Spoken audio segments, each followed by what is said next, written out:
Hello everyone and welcome to time to care. आज हम लोग देखेंगे एस्केलेटर बेस्ड प्रॉब्लम। ये हमारा टाइम एंड डिस्टेंस सीरीज का लास्ट लेक्चर है। अगर आपने प्रीवियस लेक्चर नहीं देखे हैं तो ऊपर आई आइकॉन पे जाके हमारे आप प्रीवियस लेक्चर देख सकते हो। Escalator based problem CAT exam में काफ़ी फेमस है। बोर्ड एंड स्ट्रीम प्रॉब्लम से ये काफ़ी प्रॉब्लम है। ये प्रॉब्लम जनरली आपको कंफ्यूज करने के लिए एग्जामिनर पूछता है। तो चलिए बिना देरी किए वीडियो को शुरू करते हैं।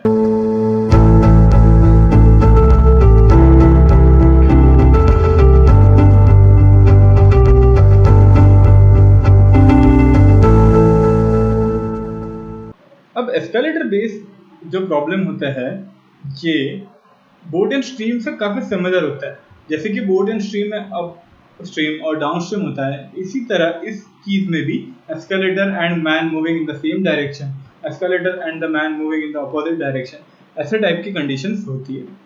इसमें बेसिकली 4 टाइप के कैटेगरी होती है प्रॉब्लम्स की, जिसमें हमें फाइंड करना है length related questions, time related questions, step related और स्पीड रिलेटेड। ऐसे 4 टाइप के क्वेश्चन होते हैं। अगर आप डायग्राम को ध्यान से समझे तो नीचे जो रहता है ये पार्ट, ये होता है बॉटम पार्ट, यानी जहाँ पे मैंने एरो मार्क किया है वहां से स्टेप 1 2 3 4 ऐसा अबाव चढ़ सकता है।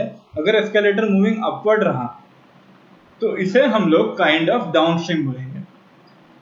अगर एस्केलेटर एंड मैन ये दोनों अपोजिट डायरेक्शन में चलते रहे तो इसे हम लोग अपस्ट्रीम के हिसाब से सॉल्व करेंगे। तो चलिए इसका एक मैट्रिक्स मैंने ऑलरेडी बना के रखा है, इसे समझते हैं।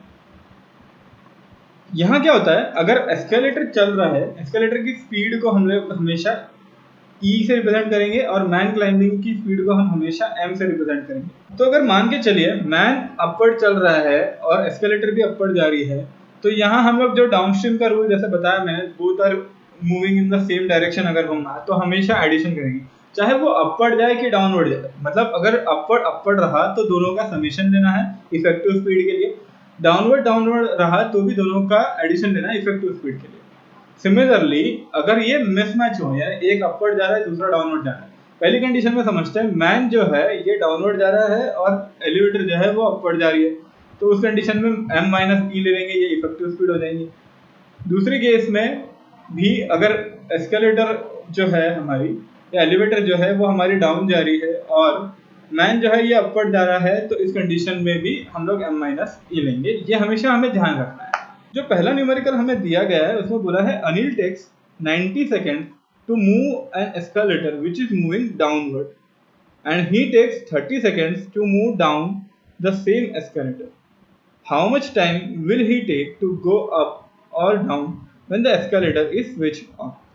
अब ये न्यूमेरिकल में अगर आप ध्यान से समझे तो जैसे बोट एंड स्ट्रीम में हमें मीटर पर सेकेंड, किलोमीटर पर आवर इस टाइप में स्पीड दी जाती थी, इसमें हम लोग स्पीड हमेशा स्टेप्स पर सेकेंड में लेंगे और डिस्टेंस हमेशा स्टेप्स में कैलकुलेट करेंगे।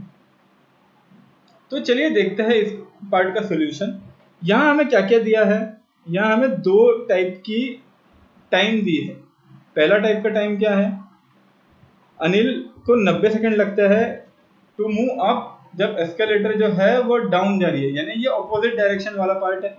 अब अपोजिट डायरेक्शन में हमारा रूल क्या था, m माइनस ई वाली टाइप में यहाँ क्या है 90 सेकेंड्स दिए हुआ है। m प्लस ई वाली कंडीशन में जो इफेक्टिव स्पीड रहेंगी वहां पे जो टाइम लगेगा वो कितना है 60 सेकेंड। अब हमें डिस्टेंस दिया नहीं है, यानी नंबर ऑफ स्टेप्स दी नहीं है। अज्यूम करके चलो इन दोनों का जो एलसीएम रहेगा वो हम लोग अज्यूम करेंगे डिस्टेंस। तो हमारा डिस्टेंस कितना हो जाएगा, एलसीएम ऑफ 90 और 30, एलसीएम हो जाएगा हमारा 90 स्टेप्स को हम लोग अभी समझ के चलते हैं हमारा डिस्टेंस। तो जो d है वो हमने अभी 90 स्टेप्स कंसिडर करके चली, उस हिसाब से अगर देखे जाए तो m माइनस ई की जो स्पीड है वो कितनी आ जाएंगी 1 स्टेप पर सेकेंड। सिमिलरली m प्लस ई कितना हो जाएगा 3 स्टेप पर सेकेंड। सो इन दोनों इक्वेशन को अगर सॉल्व करें तो m की वैल्यू कितनी आ जाएंगी, वो आ जाएंगी 2 स्टेप पर सेकेंड। अब 2 स्टेप पर सेकेंड तो हमें स्पीड मिल गई m की, यानी जो अनिल की स्पीड है वो 2 स्टेप्स पर सेकेंड है। हमने लेंथ यानी लेंथ ऑफ एस्केलेटर जो है वो 90 पकड़ के चलिए। तो जो टाइम रिक्वायर्ड होगा वो कितना होगा, 90 डिवाइडेड बाई 2 किया, यानी हो जाएगा 45 सेकेंड्स। ये आपको समझा? ये पहली मेथड है। एक और मेथड है, उसको भी समझ लेते हैं। उसके लिए पहले मैं स्क्रीन को क्लीन कर लेता हूँ।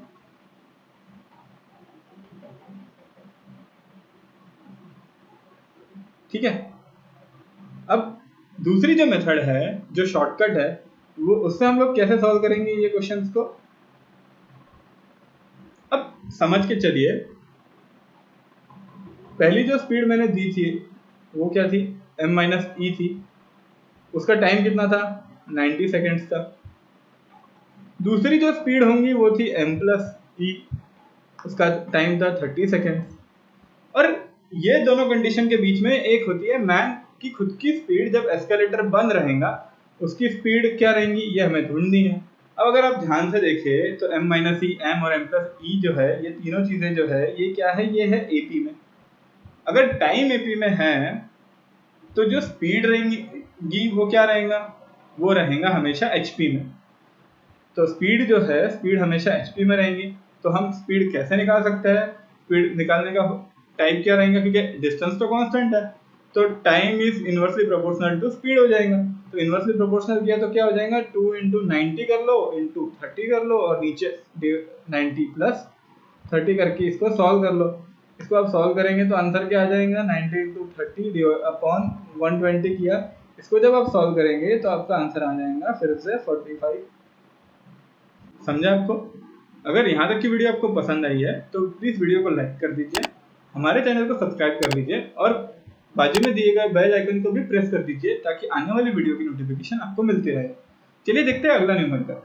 अगला न्यूमेरिकल हमें दिया है, when Raj walks down he took 1 minute on an escalator which is moving down. यानी राज भी डाउनवर्ड जा रहा है और एस्केलेटर भी डाउनवर्ड जा रही है, but he took 40 seconds when he runs down. पहले कंडीशन में वो वॉक कर रहा था, दूसरी कंडीशन में वो रन कर रहा है। दोनों की स्पीड डिफरेंट डिफरेंट है खुद की। अब जब वो वॉक कर रहा है तो वो 20 स्टेप्स कवर कर रहा है, और जब वो रन कर रहा है तो वो 30 स्टेप्स कवर कर रहा है। अब आप ध्यान से समझिए, पहली कंडीशन में जब वो वॉक कर रहा है, एस्केलेटर भी डाउनवर्ड जा रही है, जो पर्सन है हमारा वो भी डाउनवर्ड जा रहा है, तो यहाँ पे क्या होगा, समेशन होगा हमेशा स्पीड्स का। तो जो इफेक्टिव स्पीड आएंगी वो इफेक्टिव स्पीड कैसे आएंगी, इफेक्टिव स्पीड हमेशा एडिशन हो जाएंगी। अब ये कंडीशन में क्या है, राज भी डाउनवर्ड जा रहा है और एस्केलेटर भी डाउनवर्ड जा रही है, तो जो टोटल डिस्टेंस कवर कर रहा है वॉकिंग के केस में वो कितना हो जाएगा, राज वॉकिंग के केस में 20 स्टेप्स चल रहा है। अब एस्केलेटर जो है वो मूव हो रही है, अगर एस्केलेटर मूव हो रही है तो एस्केलेटर जो है वो, उसकी स्पीड मान के चलो ई है, तो वो कितना टाइम दिया है, 60 सेकेंड्स में कितने स्टेप्स कवर कर लेंगे, ई स्टेप पर सेकेंड है, इंटू 60 कर लेंगे। अब जब डी रन कर रहे हैं तो क्या हो जाएगा, 30 स्टेप्स तो वो रन करके पार कर लेगा, और एस्केलेटर कितना पार करेंगी, एस्केलेटर को 40 सेकेंड्स ऑलरेडी दिए हैं कवर करने के लिए, और ई जो है वो उसकी इफेक्टिव स्पीड है। अब दोनों कंडीशन में एस्केलेटर की जो लेंथ है वो तो सेम है, तो डी वॉक जो है is equal to D run हो जाएगा हमेशा, क्योंकि ये क्या है, डिस्टेंस ऑफ एस्केलेटर है। तो इन दोनों को जब हम लोग इक्वेट करेंगे तो हो जाएगा 20 + 60 ई इज इक्वल टू 30 + 40 ई, ये हो जाएगा 20 ई इज इक्वल टू 10। सो ई की वैल्यू क्या आ जाएंगी, 0.5 स्टेप्स पर सेकेंड के हिसाब से चलेंगे। अब ये जो वैल्यू है ई की, ये हम हमारे डी वॉक के इक्वेशन में सब्सटीट्यूट करते हैं। सो जो D E is equal to D walk जो है, डी वॉक हमारा अगर हम लोग इसको सॉल्व करते हैं तो क्या बन जाएगा, 20 प्लस ई की वैल्यू है 0.5 इंटू 60, यानी डी ई की वैल्यू कितनी हो जाएंगी, 50 स्टेप्स। इसके हिसाब से हमारा बी जो है ये राइट आंसर है। आप अपने डाउट्स हमें कमेंट करके भी पूछ सकते हैं, या फिर हमारा टेलीग्राम ग्रुप ज्वाइन करके भी आप अपने डाउट्स पोस्ट कर सकते हैं। अब बात करते हैं थर्ड प्रॉब्लम की। A and B walks a moving escalator at a constant speed दिया है। For every 15 steps that A takes, B takes 9 steps.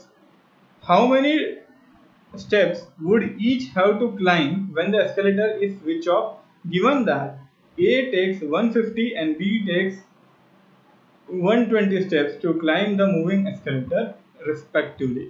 अब यहाँ पे हमें क्या क्या दिया है, A and B same direction में जा रहा है, जो डायरेक्शन एस्केलेटर की डायरेक्शन है, यानी यहाँ पे जो इफेक्टिव स्पीड आएंगी वो m+e हो जाएंगी, ये हमेशा हमें ध्यान रखना है। अब यहाँ पे एस्केलेटर की स्पीड हमें दी नहीं है, तो हम क्या करेंगे, e जो है ये है एस्केलेटर की स्पीड, ऐसा हम लोग अज्यूम करेंगे। हमें क्या दिया है, अब हमें क्या दिया है, ए की स्पीड जो है ये क्या है 15 स्टेप पर सेकेंड है। मतलब अगर 150 स्टेप्स कवर करना है तो ए 150 स्टेप्स कितने टाइम में कवर करेगा, 10 सेकेंड्स में। समझा?